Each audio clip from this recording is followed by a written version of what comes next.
જૂનાગઢમાં છરીના ઘા મારી ઈજા કરનાર આરોપીને પોલીસે ગણતરીના કલાકોમાં ઝડપી લીધો।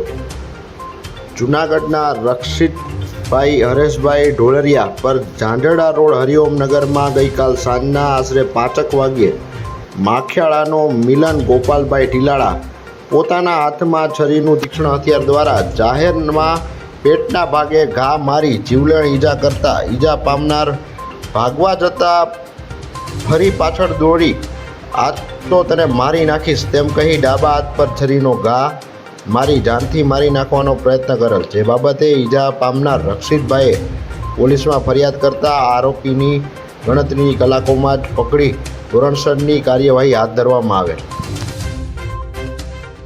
જૂનાગઢમાં સોના અને ચાંદીના દાગીનાની ખરીદી માટેનો વર્ષોથી વિશ્વસનીય સ્થળ એટલે જય ભવાની જ્વેલર્સ, જ્યાં સ્ટાન્ડર્ડ 22 કેરેટ હોલમાર્કવાળા સોના અને ચાંદીના દાગીનાનો છે વિશાળ એસી શોરૂમ। શોરૂમની એક જ મુલાકાત આપ અમારા કાયમી ગ્રાહક બની જશો। જય ભવાની જ્વેલર્સ, ચોકસી હીરાલાલ મકનજી, ચોકસી બજાર, જૂનાગઢ।